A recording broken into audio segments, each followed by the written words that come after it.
Donc, je reviens rapidement sur les différents modes de collecte des références. Donc, nous avons dit qu'on a 5. La collecte en ligne, import d'un fichier de référence, saisie manuelle d'une référence, recherche d'une référence par ton identifiant et récupération des métadonnées de PDF. Donc,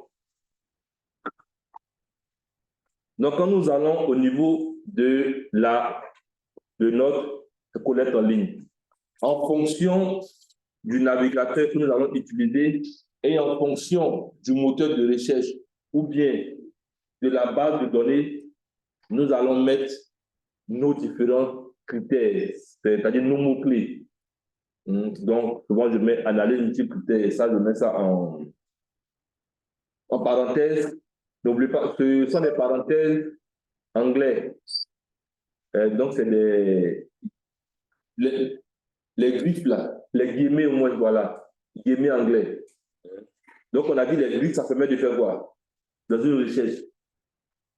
Ça permet de spécifier la recherche qu'on peut faire. Oui, mais en faisant quoi spécifiant? Ça permet d'identifier même. Oui, en respectant l'ordre des mots. Voilà, parce que quand on fait analyse multiple, puis on met ça en guillemets anglais, il respecte l'ordre des mots. Sinon, il va prendre multi-critères, analyse multiple, voilà. Mais ici, quand on met les guillemets, c'est-à-dire c'est pour faire une recherche au niveau d'une expression exacte. Donc, quand vous tombez sur l'icône jaune comme ça veut dire qu'on a un dossier de référence. Si on tombe sur l'icône bleu, ça, on est sur une page web. Ici, liste de références. Ici, si on tombe sur cette icône-là, on a un rapport. Donc, vous allez voir pour chaque type de document, il y a l'icône qui correspond. Donc, vous allez vous cliquer, vous sélectionnez en fait des documents que vous voulez et puis vous téléchargez ça. Mais quand vous téléchargez, ça va aller s'installer par défaut dans ma bibliothèque. Et puis, il faut ouvrir avant votre logiciel Zotero. Si vous voulez que vos documents aillent s'installer dans une collection bien précise, il faut sélectionner auparavant cette collection-là et vous faites votre recherche. Ça, c'est la collecte en ligne. Donc, ici, on peut en même temps prendre plusieurs références. C'est-à-dire ici, nous avons une liste de références où, si on clique sur une référence maintenant, on peut importer référence par référence. C'est-à-dire, j'ai fait ma recherche, je tombe sur un groupe de références, mais je clique sur la référence que je veux. C'est un article, je récupère l'article. C'est un mémoire, après je récupère le mémoire. C'est un article de colloque, donc ici je fais import référence par référence. Lorsqu'on finit de faire ça, on a import d'un fichier de référence. Le plus souvent, quand vous allez sur thèse.fr ou bien sur l'archive HAL, que vous faites vos recherches, vous pouvez importer un fichier de référence.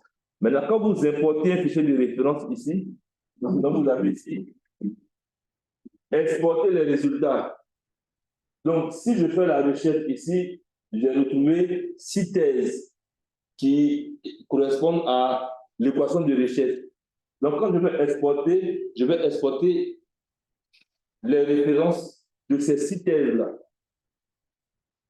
Donc, quand je clique sur exporter, il me donne les différents formats. Donc, les différents formats, les formats qui sont compatibles avec mon logiciel Zotero, c'est normalement le BibTeX et le RIS qui sont compatibles.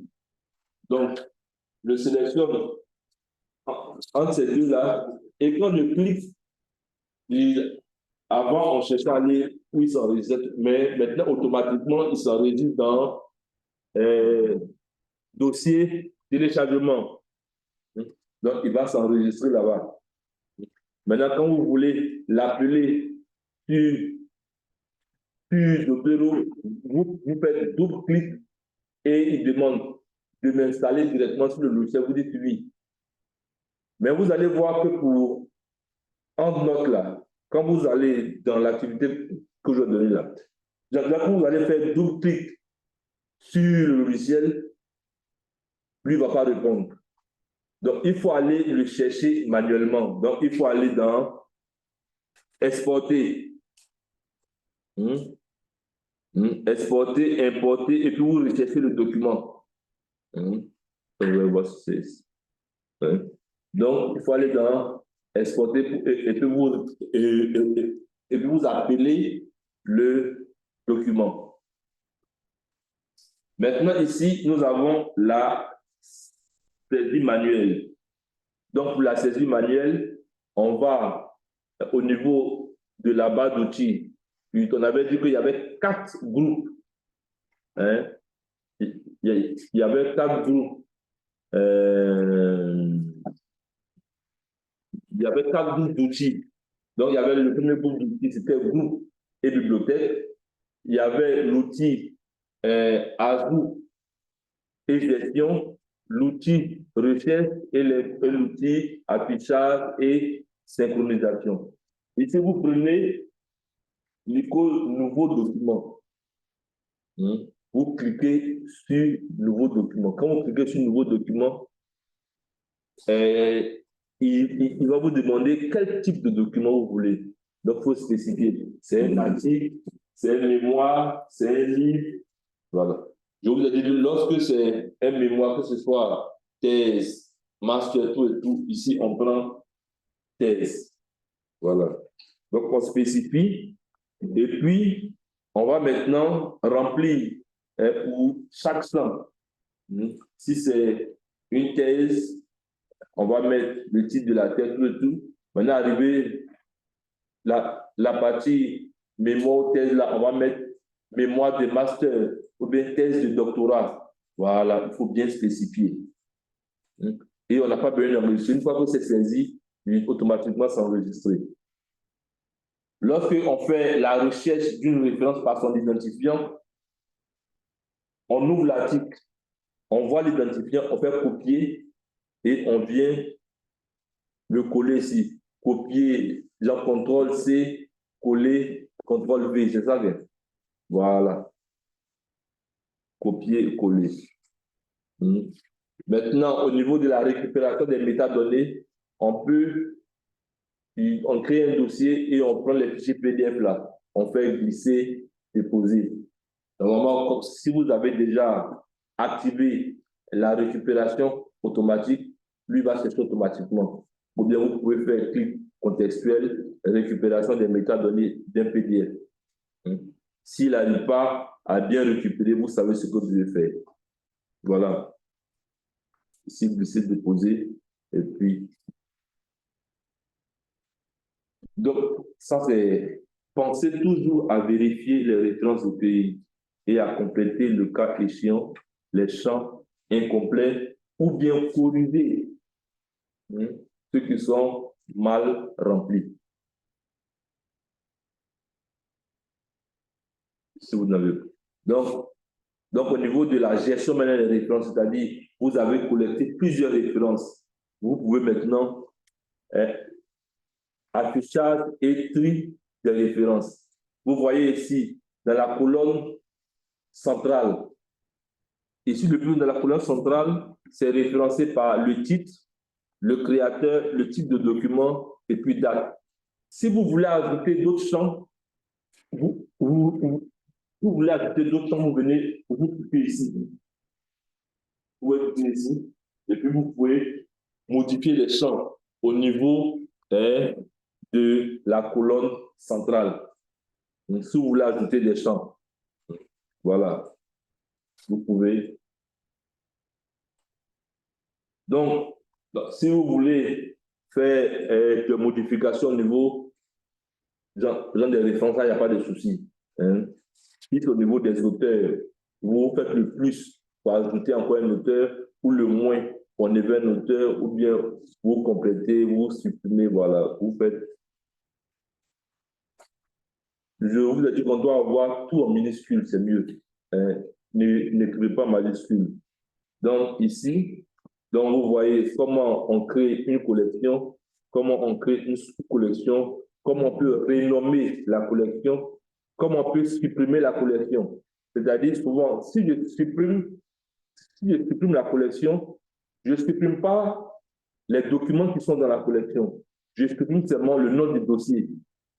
Mais les documents-là vont être classés dans ma bibliothèque.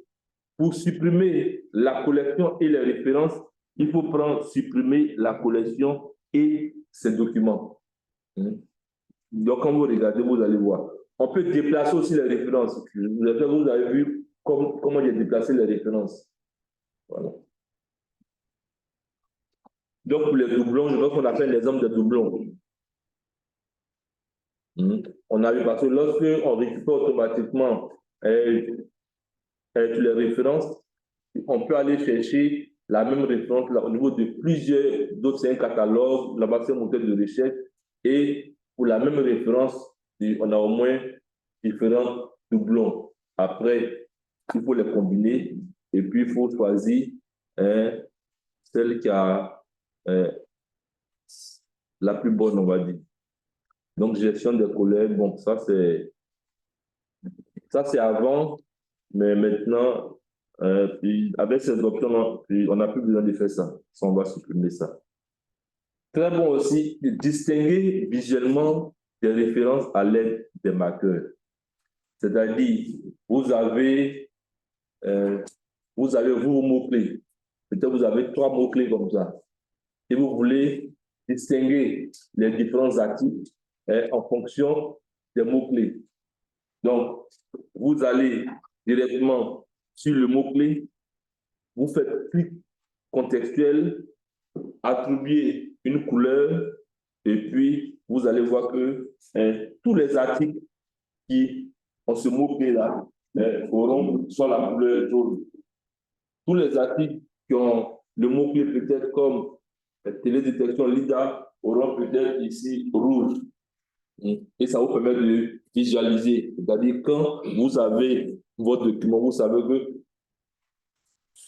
cette référence-là a pour mot-clé soit Côte d'Ivoire ou bien a pour mot-clé télédétection et LIDAR. Donc, on peut faire aussi les recherches, c'est-à-dire on peut rechercher les références. Parce que vous avez collecté, vous avez assez de références maintenant, vous rappelez plus. Donc, vous pouvez faire une recherche simple par les titres, par les auteurs ou par les dates. Mais vous pouvez faire aussi une recherche avancée en mettant plusieurs critères, c'est-à-dire en combinant en même temps les auteurs et les titres. Ça vous fait une recherche avancée. Ça, c'est pour ceux qui ont beaucoup de références. Voilà, ceux qui ont collecté beaucoup de références, mais ils ne se rappellent pas. Voilà. Donc, ici, vous avez les styles par défaut, c'est ce qu'on a vu. Dans ce tour, on a les styles par défaut. Mais on peut aller rechercher. Ici, quand vous venez, on peut obtenir, c'est-à-dire ici, vous pouvez aller obtenir des styles supplémentaires sur différentes plateformes. Ou bien, vous-même, vous pouvez modifier les styles. Donc, voilà, pour ajouter les styles, ça c'est plus compliqué. Insérer maintenant les documents.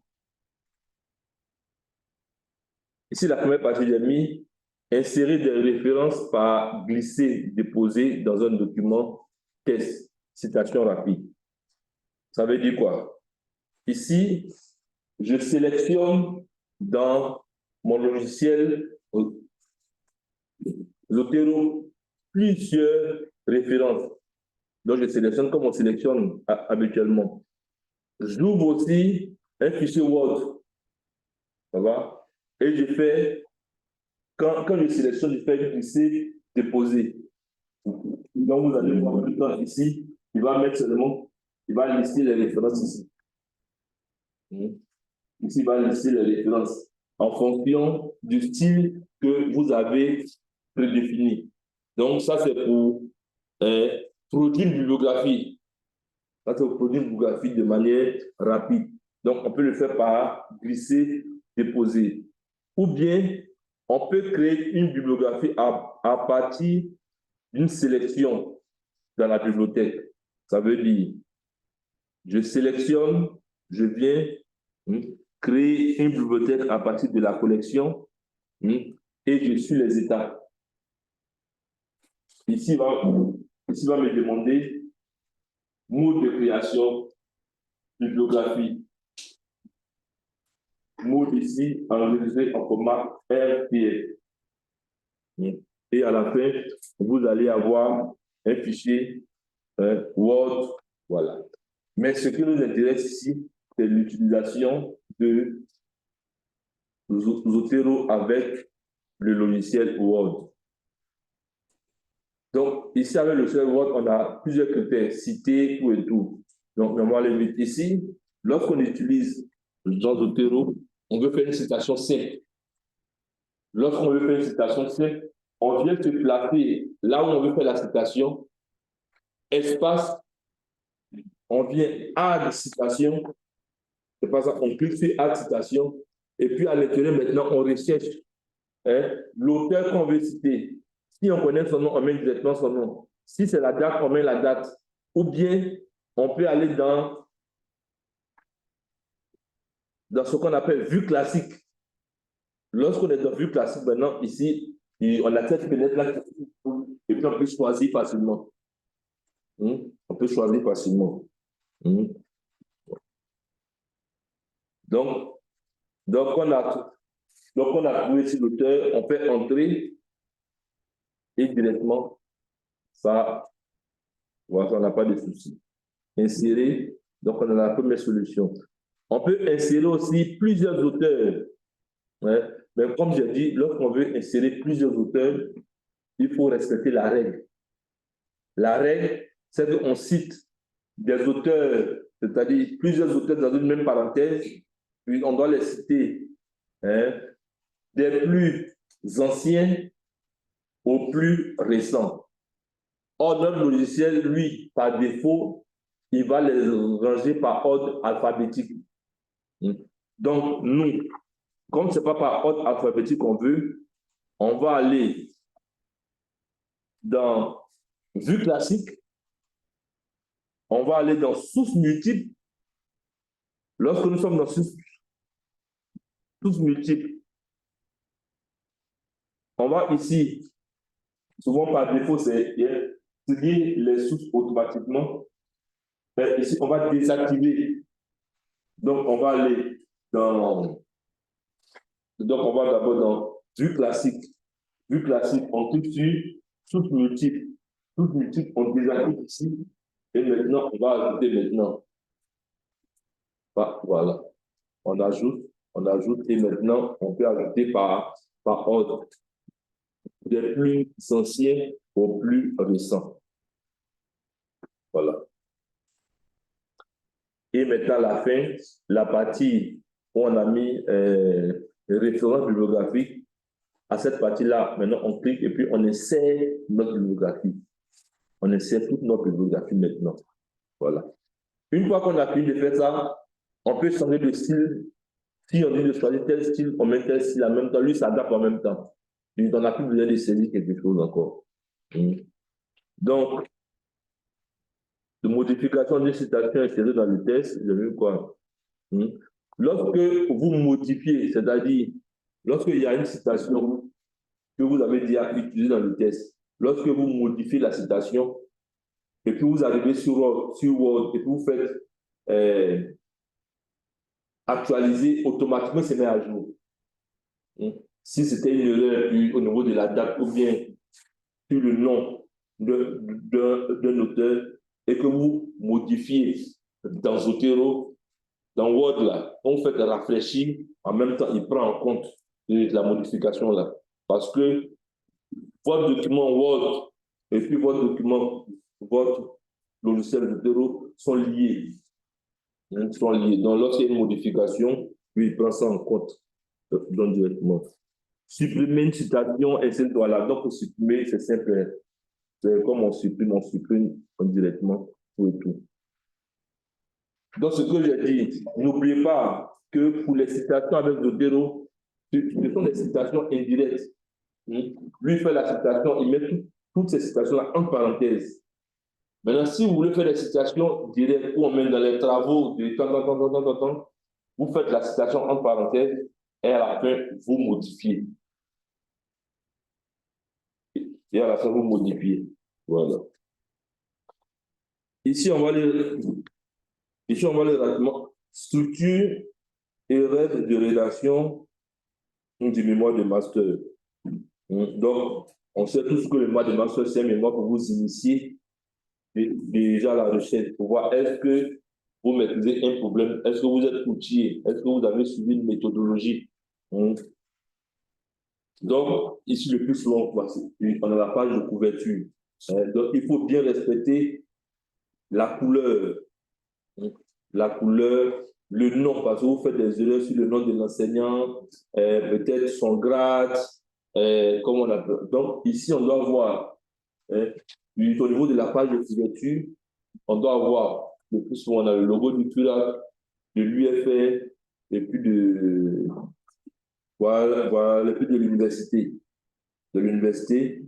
On a l'intitulé du diplôme, master en télédétection, spécialité, il faut bien écrire la spécialité. C'est ADD de quoi? Aménagement, virgule, gestion, quoi? Gestion des territoires, gestion la et des écosystèmes. Donc, le aménagement, on met A majuscule, virgule, gestion, on met G pour faire le ADTE. C'est ça, donc correctement. Vous écrivez le titre de votre mémoire. Normalement, c'est bien écrit en minuscule et puis on agrandit. Mais si vous pouvez dire en majuscule aussi, il n'y a pas de souci. Mais si vous écrivez en majuscule, il faut accentuer. Il faut accentuer en majuscule et puis vous mettez votre nom et puis le nom de l'encadreur, nom, voilà, tout et tout. Voilà, tout ce qu'il faut. Il y a la page de garde. Normalement, ici, la page de garde, bon, on fait une photocopie couleur de la page de couverture. Nous avons la dédicace. La dédicace, comme je l'ai dit, c'est facultatif. Donc, si vous êtes ici, vous mettez à ma fiancée, et à la fin, vous ne mariez pas, le document, on ne peut plus enlever, ça reste. Voilà. Donc, quand vous voulez faire la dédicace, il faut voir. Est-ce que c'est des éléments qui varient dans le temps ou bien des éléments qui sont vraiment qui sont ponctuels? Il faut bien, voilà, il faut faire la dédicace. Ici, les remerciements, il faut suivre l'ordre chronologique. Quand on veut remercier, ici, on commence par. Donc, vous n'allez pas commencer par le président de l'université. Au moins, vous allez commencer par le doyen. Et puis, il faut mettre toujours le nom du doyen à jour parce qu'il y a d'autres qui pensent que c'est toujours l'ancien doyen. C'est plus le professeur, c'est qui est le doyen. C'est votre camarade. Voilà, donc c'est le professeur Koulibaly, la plupart des doyens de l'UFR. Et il y a les vice-doyens. Tu connais les vice-doyens? Oui. C'est de la pédagogie. Et puis maintenant pour la richesse. Voilà. Donc pour ce tien, c'est chargé maintenant, vice-doyen au niveau de la richesse. Maintenant, ça dépend si vous voulez. Bon. Maintenant, quand on finit au niveau du PKNA, maintenant on arrive ici au CURAC.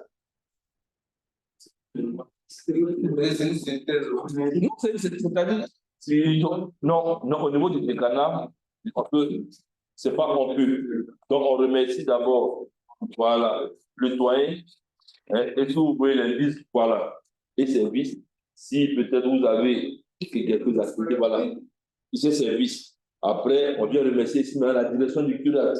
Donc on remercie ici le directeur du CURAC, le directeur du labo, voilà, pour ce Mumbo.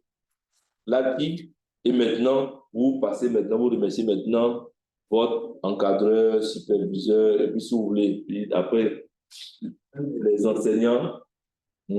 Mais pour les enseignants, on n'a pas mis de mettre tous les noms pour remercier les enseignants, le personnel administratif, tout et tout. Et puis, trouver les étudiants, et puis vous pouvez terminer encore par, et puis la famille encore. Il faut suivre l'ordre chronologique. Et puis, il faut respecter. Si vous écrivez le nom patronymique en majuscule, il faut, voilà, ça doit être harmonisé. Donc, après, maintenant, vous avez la table des matières. Ici, la table des matières, je vais faire ça maintenant de manière automatique. Donc, vous avez votre table des matières. Allô? Oui, allô? Allô? Monsieur, excusez-moi, j'ai une question sur au niveau des dédicaces. Oui, vas-y. Voilà. Bon, Oui. nous, quand on avait fait un mémoire, parce qu'on nous avait dit que les dédicaces. Micro.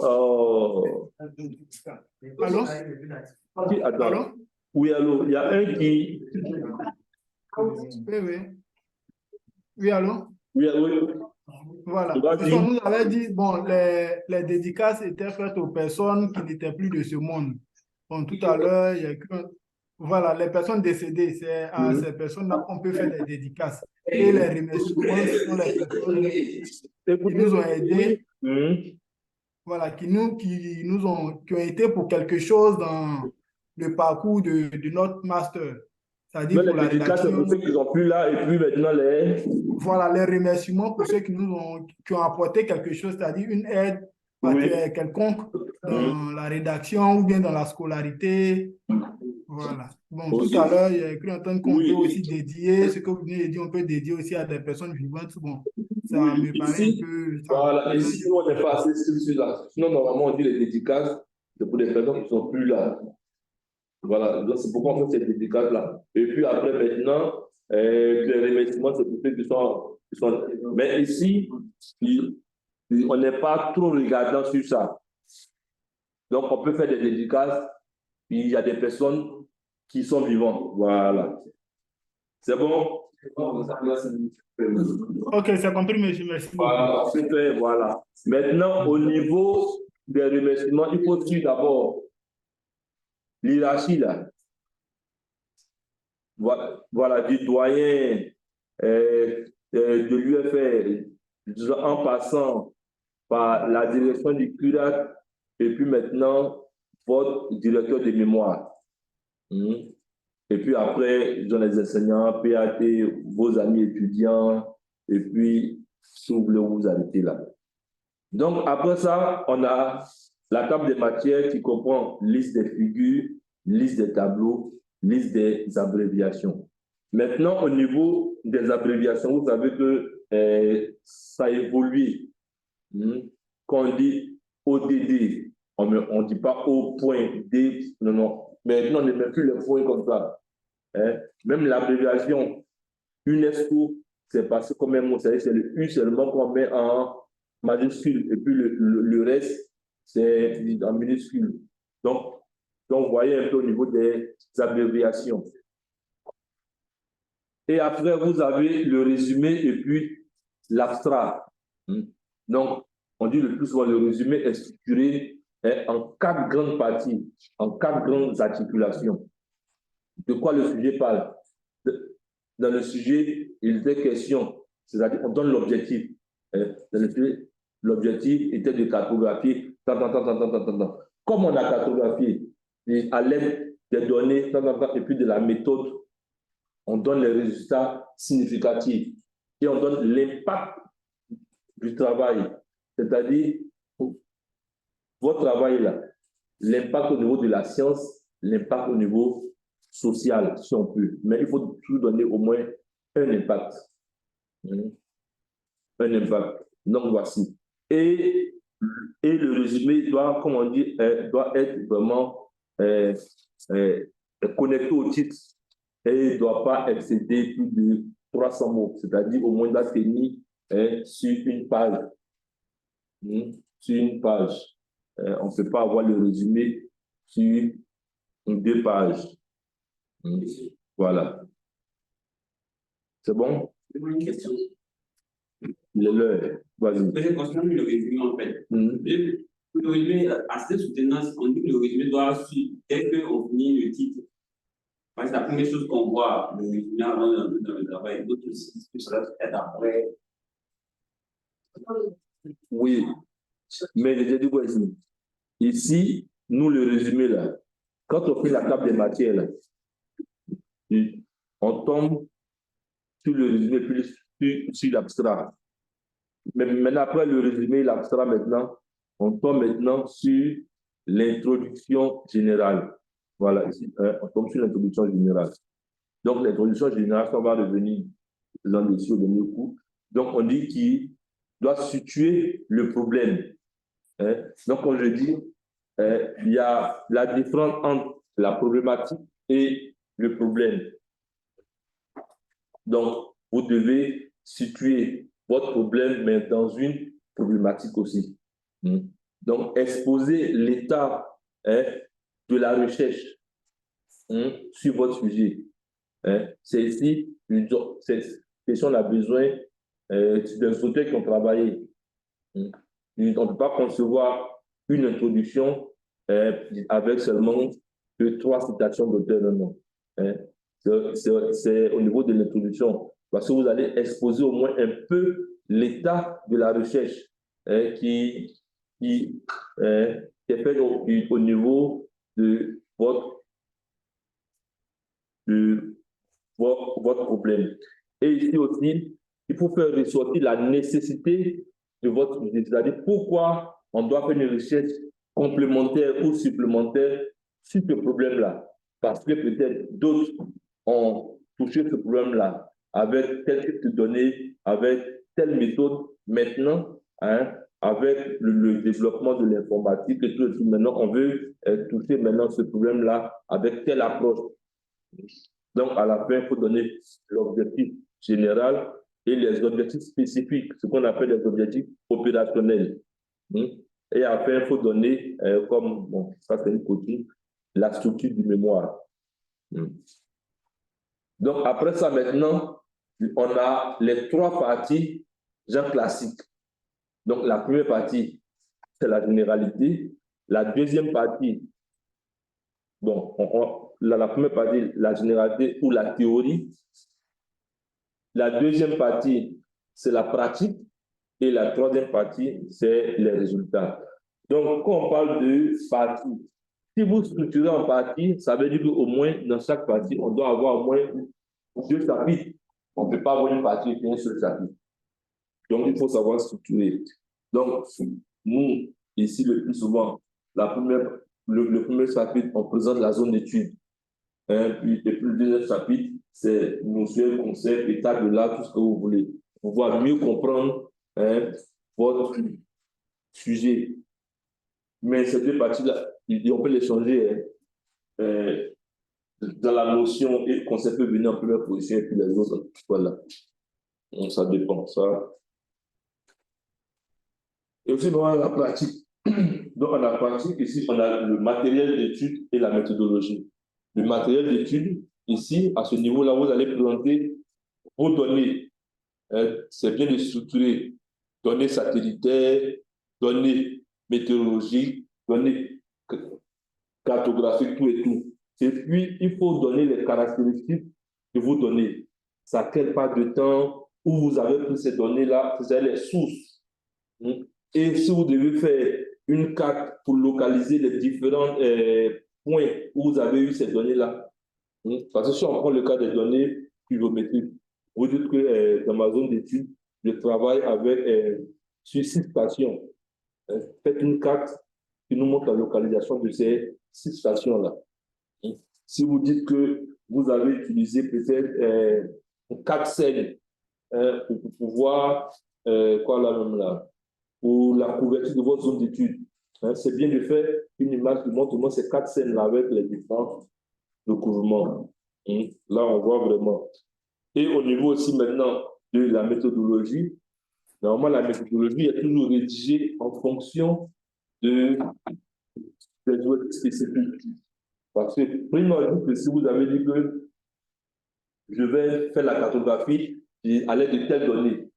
Donc, quand on revient au niveau de la méthodologie, est-ce que le premier objectif spécifique, là, on voit est-ce que c'est ça la méthodologie. Donc, il faut écrire la méthodologie en fonction des objectifs spécifiques.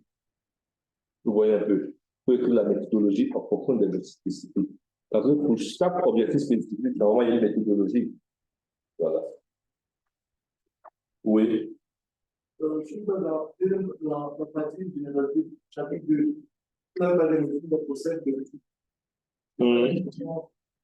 Oui, ici, ça dépend même des études. Si c'est peut-être vous faites un truc sur l'intelligence artificielle qui vient, c'est-à-dire, ici, vous allez un peu nous donner un peu, ici, là, c'est quoi l'intelligence artificielle? Genre, ça a commencé quand? Ça a été appliqué dans quel type de domaine? Maintenant, vous voulez l'appliquer dans quel type de domaine? Elle voit un peu. En fait, ça, c'est pour que le lecteur puisse comprendre après ce que vous allez dire au niveau de la méthodologie. Parce qu'après la méthodologie, vous allez employer des thèmes techniques. Donc, ici, vous pouvez expliquer un peu. Si on parle de changement climatique, c'est quoi le changement climatique? C'est quoi la différence entre changement climatique, variation climatique, variabilité climatique? Voilà. Donc, ces différentes notions-là. Puis, on vient éclaircir ici les différents thèmes qu'on va utiliser. Voilà. Et avec des auteurs à l'appui. Voilà. Donc, vas-y.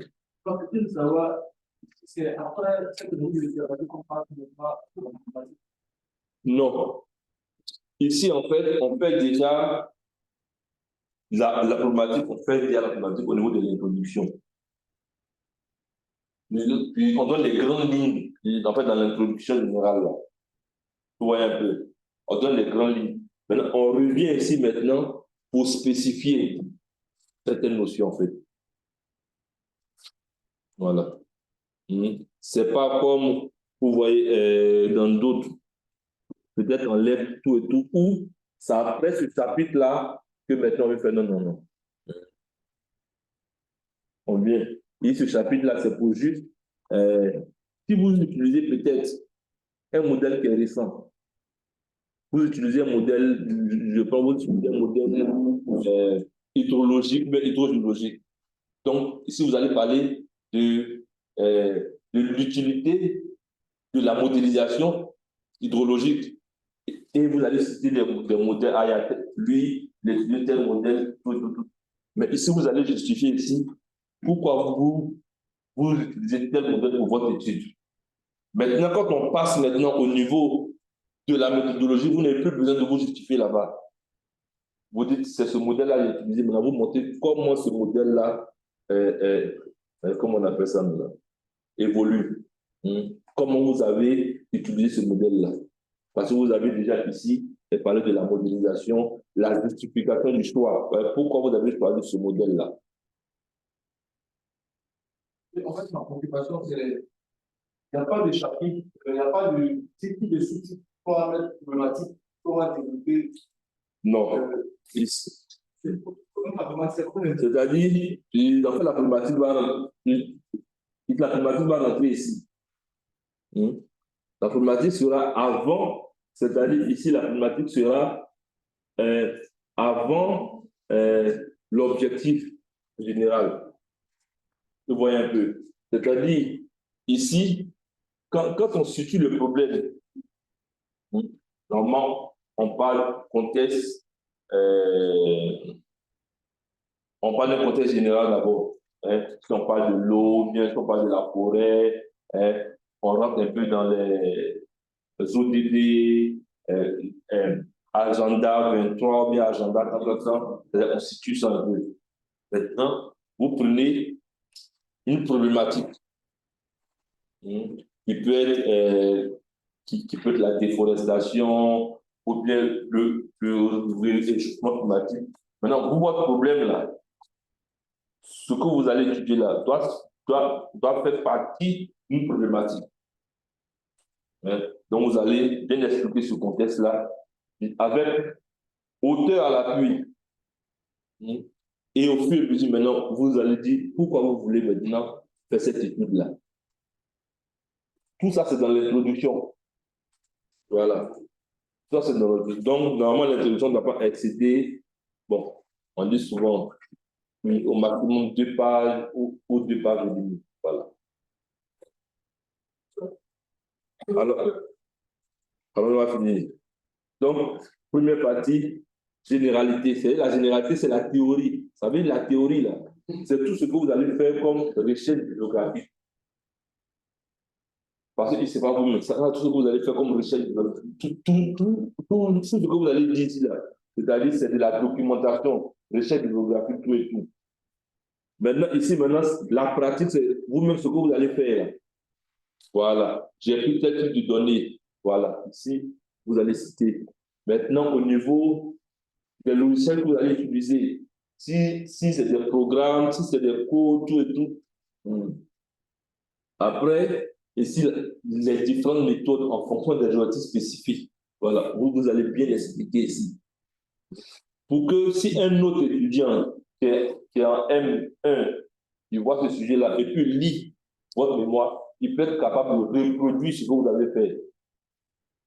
Maintenant, si on voit qu'il y a des détails, genre qu'il faut mettre, parce que c'est une méthodologie assez pointue, il y a des détails, vous pouvez mettre en annexe, annexe 1, annexe 2, voilà, qui explique en fait la méthodologie.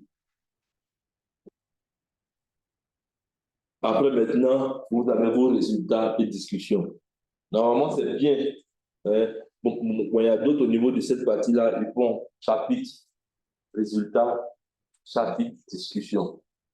Bon, un chapitre, discussion, vous, le plus long, quand vous discutez au maximum, c'est en 2 pages. Donc, vous allez présenter des résultats au moins sur 10 pages, sur 15 pages, et puis vous faites une discussion en 2 pages. On voit que c'est plus équilibré.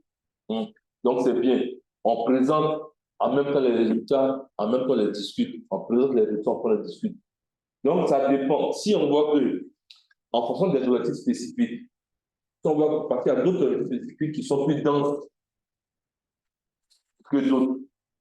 Donc, le plus souvent, comme vous avez 3 objectifs spécifiques, vous pouvez en combiner 2 et puis laisser 1. Donc, voilà. Donc, vous structurez en fonction des objectifs spécifiques. Ça dépend de vous. Maintenant, si vous voulez, vous faites résultats et puis discussion, ça dépend. Et après, maintenant, donc, comment vous voulez faire les résultats? Ici, au niveau des résultats, il faut faire un choix. Lorsqu'on fait une carte, lorsqu'on fait une carte pour montrer une répartition spatiale en fait, d'un événement ou d'un phénomène, il faut mettre toujours à côté au moins un camembert qui montre la proportion des différentes parties. Vous voyez un peu. On fait une carte qui montre sur la vulnérabilité. On dit, maintenant vous avez fait des aptitudes. Vulnérabilité forte, vulnérabilité faible, vulnérabilité moyenne. Donc, avec des couleurs, il faut toujours faire un camembert à côté. On voit qu'au niveau de la zone d'étude, il y a 30% qui répondent vulnérabilité. Voilà. Si aussi on veut montrer un phénomène qui évolue dans le temps, donc il faut utiliser des courbes. Si on voit que c'est un événement qui évolue, mais que ce sont des variables discrètes, il faut utiliser des histogrammes. Parce que si vous faites des traits continus et puis ce ne sont pas des variables ici continues, on va barrer. Donc, il faut savoir bien exploiter les courbes et puis les histogrammes. Voilà, les histogrammes et puis ce qu'il faut. Et après, vous avez votre discussion. Donc, après la discussion, on a la conclusion générale, je viens. Donc, on a la conclusion générale qui va résumer un peu tout ce que vous avez fait déjà. Donc, vous devez faire une bonne conclusion générale parce qu'à la fin, quand vous résumez, vous êtes pressé à la fin. C'est parce qu'on dit on doit déposer que le dernier délai là, c'est à 14 heures. Et puis maintenant, c'est là où vous faites la conclusion. Non, vous faites une conclusion, vous faites un copier-coller d'une autre conclusion là. Et puis maintenant, vous prenez quelques mots. Il faut prendre le temps de bien travailler, faire une conclusion générale. Normalement, vous doit tenir au minimum sur une page. c'est-à-dire qui résume toute la méthodologie, les résultats pertinents, les perspectives, tout et tout. Il faut une bonne conclusion. Et à la fin, on doit voir les références qui sont bien listées avec le logiciel Sotero. Bien listé tout et tout. On voit bien. Quand c'est un article, on voit le nom des auteurs, le titre de l'article, le nom de la revue, volume, numéro, pagination. Quand c'est une thèse aussi, on voit le nom de l'auteur, on voit le titre de la thèse, on voit aussi la nature, on voit aussi l'institution, tout et tout, bien référencé, tout et tout. Si d'aventure, on a des annexes, annexe 1, on voit, annexe 2, tout et tout, dans l'annexe. Et voilà.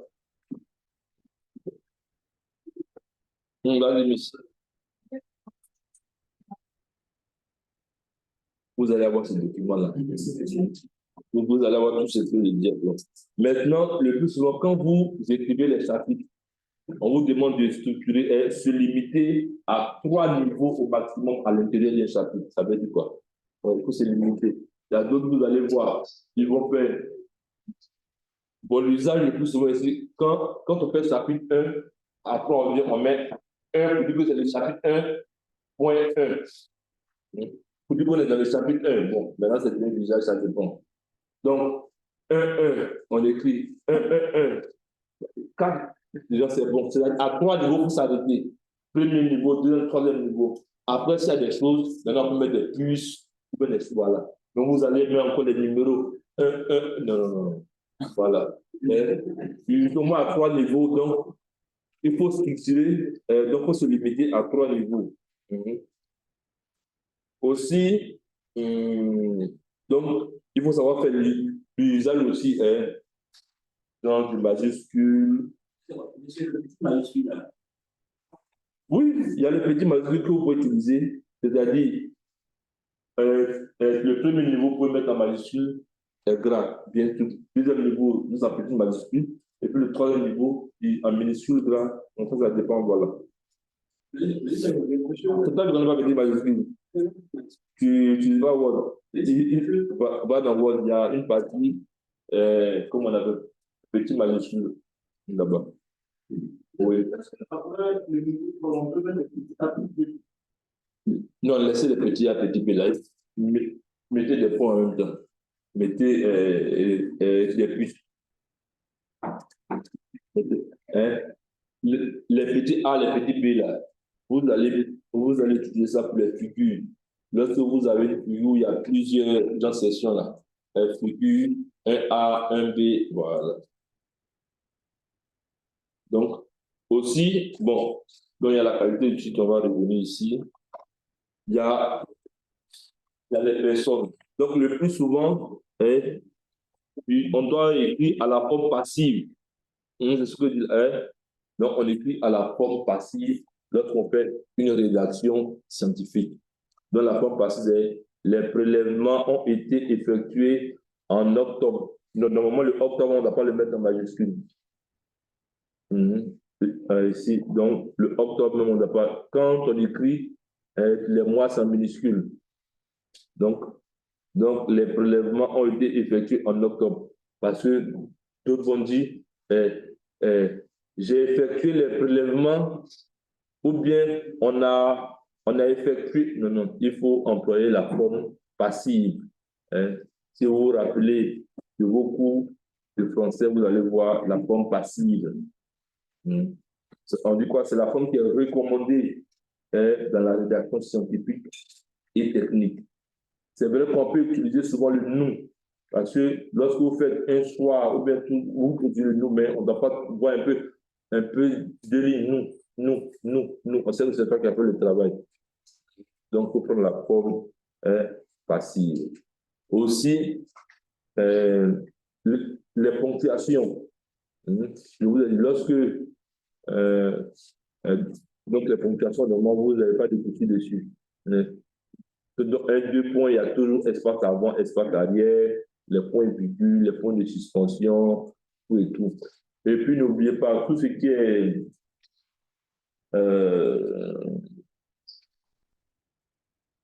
un kilomètre carré, normalement le kilomètre est en majuscule, voilà. Donc il y a des règles typographiques là qu'il faut suivre aussi. Donc on va vous donner ces différents documents-là, ne vous inquiétez pas.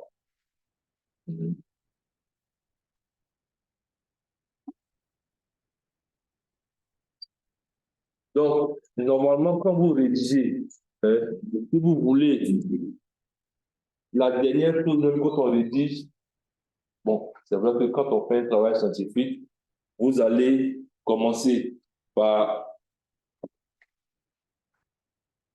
voilà, vous allez commencer par au moins, on vous a donné votre sujet, c'est pas ça? Donc, vous avez votre sujet, vous avez votre zone d'étude, vous savez à peu près, donc vous allez commencer à rédiger en même temps la partie sur présentation de la zone d'étude. Et puis vous allez rédiger un peu quelques notions, un peu concepts et tout. Vous allez faire une ébauche de l'introduction, mais l'introduction, normalement, ça la fait en rédige. Vous allez faire une ébauche de l'introduction, tout et tout. Après, quand vous allez faire tout ça, vous allez commencer à bien rédiger ici. Parce que ça, on commence à bien rédiger directement.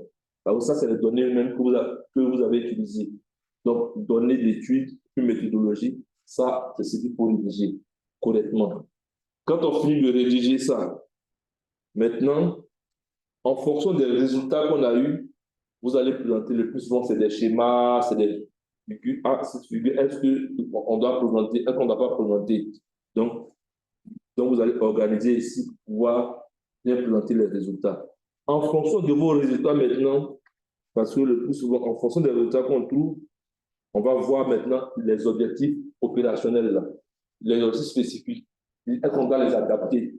Parce que peut-être au début, on voulait utiliser des images hyper spectrales. On va avec des images spectrales ou bien des images, mais on a cherché ces images-là dans notre domaine, on n'a pas vu.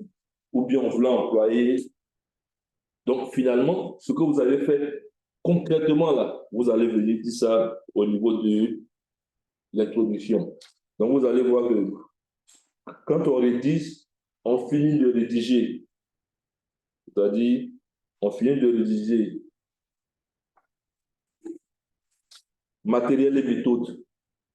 Quand on a nos résultats, on vient discuter maintenant avec le directeur de mémoire. Ah, voici les résultats que j'ai eu, tout et tout. Est-ce que ces résultats-là, c'est bon? Non. Nous on travaille sur l'autre partie ou le travail. Maintenant qu'on est d'accord sur les résultats maintenant,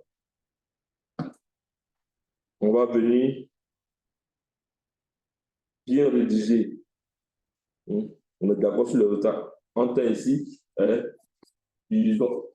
rédige en fonction aussi des résultats. Si c'est en fonction de la méthodologie qu'on a utilisée.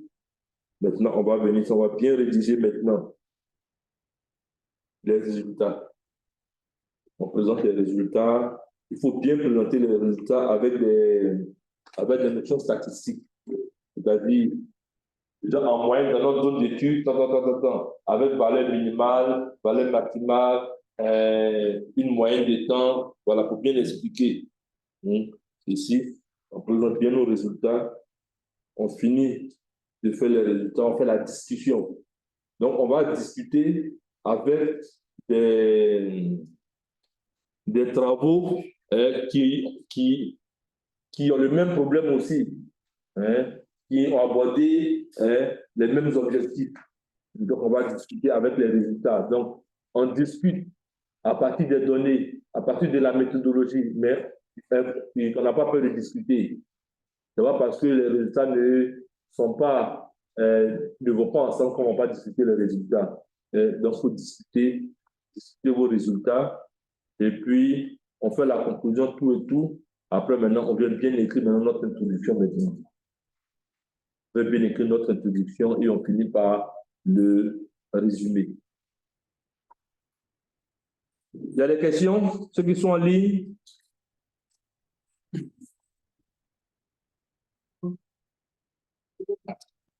Ceux qui sont volontaires, oui. Les hypothèses de recherche sont modifiées. Après, il y a on va revenir dessus la prochaine fois. Parce que, en fait, ici, c'est vrai qu'on a les hypothèses, mais on ne note pas trop les hypothèses. Les hypothèses ne sont pas écrites. Après, finalement, les hypothèses, c'est quoi? Qui peut me donner un? Les hypothèses, c'est quoi finalement? C'est quoi une hypothèse? Voilà. Maintenant, c'est une supposition, c'est-à-dire, c'est ce qu'on attend en fait. Et maintenant, on va voir vraiment, est-ce que la méthodologie qu'on va mettre en place là, est-ce qu'on va arriver à ce résultat-là? En fait, c'est ça. Donc, est-ce qu'on va arriver à ce résultat? Parce qu'on demande, si on dit, notre objectif, c'est de faire une cartographie sur la dynamique de l'occupation du sol.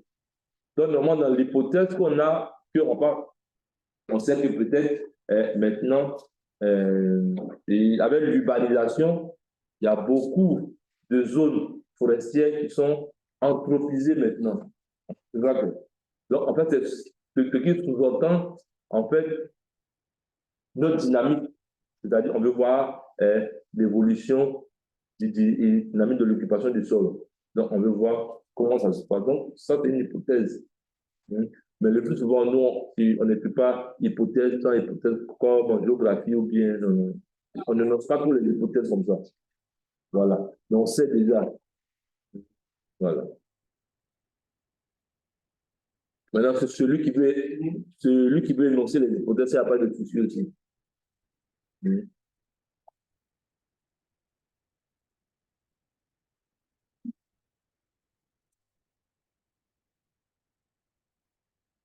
Maintenant, est-ce qu'au niveau de la manipulation de l'outil, est-ce qu'il y a certains qui ont des soucis?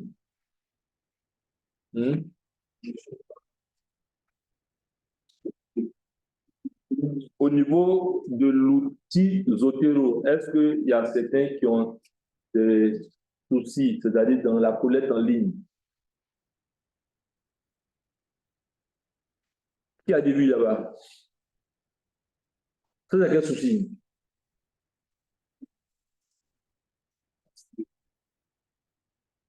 Comment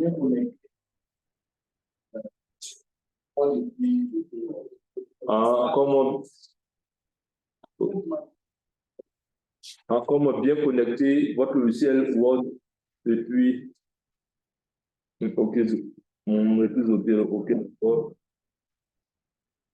Mais les autres ont compris. Il n'y a pas de problème. Voilà. Quand tu as fait le CV, tu dois voir. Non, il faut laisser à faire des vidéos là. Déjà, ce qu'on a dit ici là, tu vas regarder des vidéos en voir. C'est quel film tu veux regarder encore? Parce que qu'on a bien dit en présentiel là. En fait, les vidéos là, c'est pour ceux qui sont, comment on appelle ça même là? En asynchrone là. C'est-à-dire, eux ne suivent pas actuellement parce que ce sont des. Voilà, donc après, ils se connectent, mais ils vont suivre. Mais toi, tu es déjà en présentiel, tu es sur vidéo encore pourquoi? Non, il ne faut pas suivre vidéo. C'est-à-dire, donc tu fais un double travail. C'est-à-dire, tu es ici, et puis après, tu as regardé des films encore. Il faut suivre. Ce n'est pas du tout compliqué. Quand tu vas commencer à faire la compétition, voilà, tu vas voir. On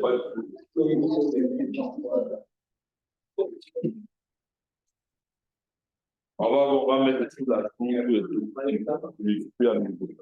Donc, voici un peu le résumé.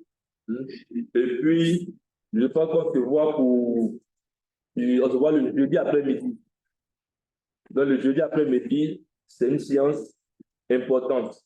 Donc, il faut être là. On va essayer de voir un peu ce qu'il est en train de dire là.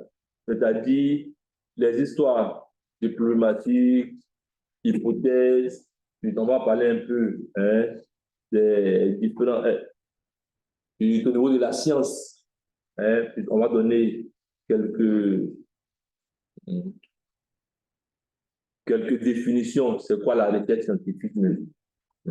Finalement, c'est quoi la recherche scientifique? Finalement, c'est quoi la science? Les types de classification, donc on va donner un peu.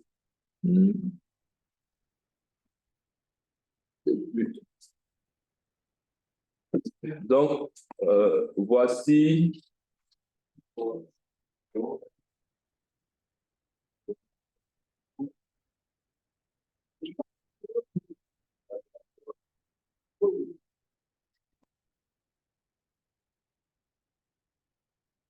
Donc, les amis qui sont présents en ligne. En ligne, il y a des questions, oui. Est-ce qu'il y a des préoccupations pour ceux qui sont en ligne?